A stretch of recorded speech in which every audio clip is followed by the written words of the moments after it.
Now, the global breweries sector is facing a number of headwinds that resulted in the profitability falling 41% to $11.4 billion last year. And that was highlighted in a new report by Afrinvest Securities Limited, which also focuses on Nigeria's brewery sector and its opportunities and challenges. Joining me to discuss this further is the author of that report, Damilare Asimiyu. He's a macroeconomic strategist at Afrinvest Research and Consulting. Good morning. Thanks for coming. Let's get our bearings right, because when you look at the numbers coming from some of the listed brewers, and if we focus on that, Nigerian breweries, Guinness, even the quarterly result looked a bit better for Guinness, international breweries. What's the issue really with global brewing sector in line with the global GDP numbers? Are folks drinking less beer products? What's going on out there, broadly speaking? Once again, thank you for having me on this show. So the thing is that the brewery product is consumer discretionary products. So unlike necessities, which food belongs to that category. So typically, household place more premium on necessity than discretionary goods. And at a time where inflation is skyrocketing, you recall that immediately after the pandemic, global inflation averaged about 8.9% in 2021, though it moderated slightly in 2022 and 2023. But the fact that price levels still remains very high means that household will allocate more to necessities than discretionary good, which brewery products happens to fall in that category. And worse still, the fight against inflation prompted global systemic central bank to activate a hawkish policy tilt. That stoked cost of financing, because for the global brewers that we estimated their numbers, talk of the Heineken's, Diageo, Carlsberg, and AB InBev, where we saw the biggest pressure coming. It's not in terms of their top line, because they were able to manage their top line through premiumization of products. But in terms of cost of financing, there was a huge jump, because capital has to be raised to sustain operation, but these were raised at high level. And that is happening at a time also where household purchasing power were constrained. So demand was slightly pressured. At the same time, brewers had to pay more to get capital to run the operation. Interesting about your report, which I'm just taking a few from there, which highlighted 41% decline in global breweries' profitability last year. And when you look at Heineken, for example, ABV, InBev, and a few others, not only Nigeria, South Africa, and elsewhere, Latin American numbers, if you put all of those emerging economies basically together, where beer consumption is still on a very high level in terms of demand, but everybody's getting squeezed. Now, what happens what needs to happen to have a rebound in profitability? Everybody's back to work right now. Technically speaking, around the world, work from home is getting to near zero. Yeah, so just one solution will actually, on the global scale, because the driver on the global scale can be traced down to inflation. Of course, we have seen some sort of improvement in inflation, but recently we have also seen the tide on inflation, turning again. The US have had their inflation go up in the last 2 months.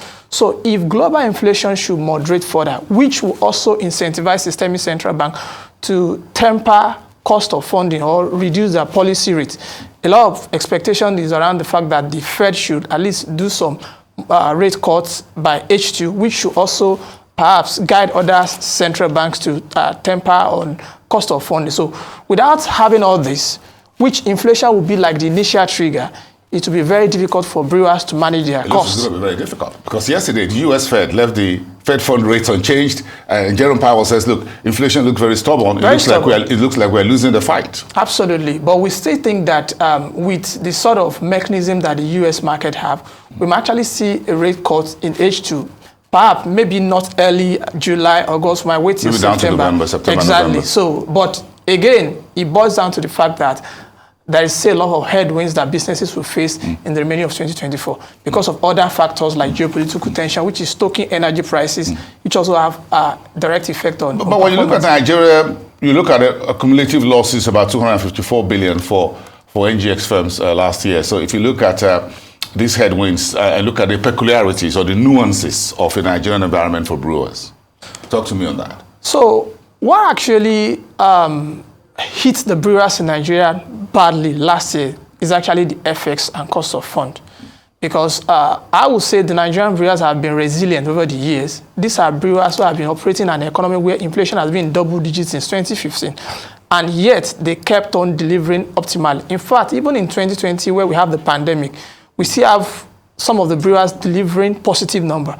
Last year was the first time on record where you have all the listed brewers booking significant losses, not just mere loss, but significant ones.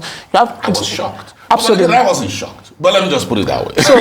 Because I remember years ago in which Nigerian breweries and Guinness would book just about 1 billion, whatever, less than that, and everybody would get a little bit scared. But it looks like last year, everybody... It was huge. It was huge across board. Absolutely. And what led to that huge loss significantly is the FX.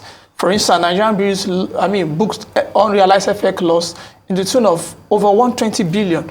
Guinness close to about we haven't seen as brutal as this before. I'm not too sure. We haven't. And they've also started off 2024 on a very dismal note. Combinedly, the three biggest brewers yes, have also booked over 200 billion in Q1 alone. In the first, between January and March this year. Yes, which is the 9 months of Guinness, first 3 months for LB and international breweries. You have numbers, staggering FX loss in the range of 68, 64, and 80-something, which total almost 200 billion. And the new year, we're just into the 4 months of the new year. Absolutely.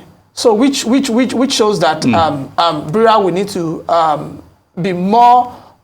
be on their toe, do more to be able to turn this tide in 2024. Well, with this kind of losses that we're seeing, booking on the back of FX, Naira devaluation, we're down from 1,900 to about 1,000 to 1,003, as the case may be, between NAFEX and the street market. So if you look at this, if you extrapolate forward towards the end of the year, even if we have to make what you call the best case scenario for these big brewers, what do you think the year will likely to pan out to be for them? So what will shape the best case scenario is an expectation that the FX will even stabilize at the level we have or improve. So if we have the FX stabilized at this level, around 1,200. 1,200, then we'll still have this brewer booked loss, but won't be as huge as 2023. Because that's what the reality that is ahead of us looks like. But anything short of that in terms of FX improvement, then the brewers might have their number more brutal than what we have in 2023. So is there a foreseeable change in the market? Do you think the market is fairly squared between the big boys, Nigerian breweries? Guinness is also big there. Nigerian breweries is stepping into the wine and spirit. Absolutely. With the distilled South African purchase, they're looking at about 80-something% acquisition, waiting for approval from South Africa. So if that comes in, that will take a chunk, will bite into Nigerian Guinness wine and spirit, where Guinness has some leg via Diageo in the spirit market. So if you add Nigerian breweries, Guinness, international breweries, champion breweries, at least those big four, do you think the market is fairly fair spread amongst them, or you think Nigerian breweries still a monopoly, or is just a big boy among the rest? I think in the near term, Nigerian brewery will remain the dominant player, because currently Nigerian brewery account for about 54% of the market share. You just talked about the acquisition of distilled wines, which would enable them inroad to the spirit and wine segment. So making Nigerian breweries also to become a TBA company, that is Total Brewery Alcohol Company. It's only Guinness that enjoyed that status before. Yes. But now again, Guinness was also thinking of stopping the importation and distribution of some premium spirits, like Johnny Walker, and so because of FX and some uncertainty, so as to keep their, of course, they have some local brands, but again, dropping those ones, which also contribute to their headline, might also mean that they might lose some ground, which perhaps a player like Nigerian Breweries, who has just acquired Distill, can consolidate on. Because Distill operates in Nigeria. Exactly. Even though it's a South African offshore. So if that is spin-off from South Africa, Nigerian Breweries can just take about almost 90% of that in Nigeria. If that's produced locally, maybe that'll be a home advantage. Yeah, so the arrangement is even that the local products by Distill will continue circulating. Then importation from the South African arm will also flow in. So meaning that Nigerian Breweries will have sizable products to distribute to the market. Yes, to satisfy that market. Relying entirely on imports of Johnny Walker and the rest from Diageo in the UK. Yeah, so Guinness is moving away from that because Diageo itself has a plan to set up a West African desk different from Guinness, which will see to the importation and distribution across West Africa market. They're cutting that out. Yeah, so they are cutting that out of Diageo Nigeria. So, I mean, Guinness Nigeria. So what I think Guinness is actually also doing with that is to help them focus on their locally produced goods in order to reduce wine and spirit. Not necessarily because of wine and spirit, but also to reduce FX fluctuation. Because if you look at last year, right, this segment, wine and spirit, contributed just about 6% to Guinness's revenue. But it did FX. But in terms of FX loss that came from that segment, it is in the double digits. It's import. Absolutely. Yeah, it is also all import because customs keep raising import duty in dollar terms and what have you. So, but again, when you look at the price to earnings ratio, if you look at how these stocks are priced, this big four or the big three, international breweries, MB and Guinness, what do you say compared to their peers in other emerging markets like China, India, elsewhere? Yeah, so based on the analysis we did, which we actually did a 5-year average because last year all of them booked losses. So it becomes difficult to have their EPS for last year. It's negative. Yeah. But even with that, what we saw is that the price earnings of Nigerian market is relatively high, which is at about 19.6 compared to average of peer markets like India, China, South Africa, Morocco at about 16.3. So, and what caused that is the earnings leg is very low, which is the denominator. Of course, there was even no earnings last year, so it pulled them down. And that is talking about what the valuation of those brewers as of today. But if you then take a shift and look at what the EBITDA multiple is showing, the EBITDA multiple is showing that the Nigerian market is still very attractive.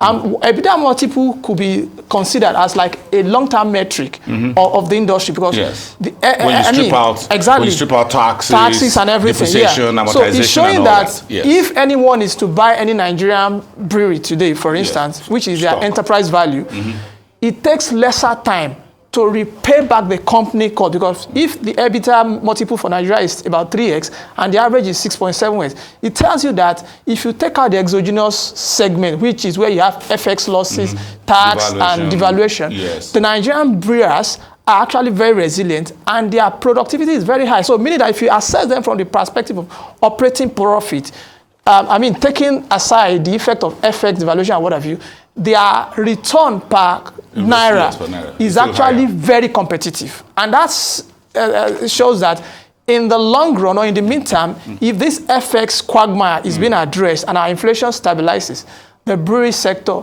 is actually attractive for patient investors. That's the reason why none of them has talked about exits in Nigeria. Absolutely. This is where we're getting our bearing right. We get our bearing right in Nigeria, by the way. Thank you so much, Damilare Asimiyu from Afrinvest. Thank you so much.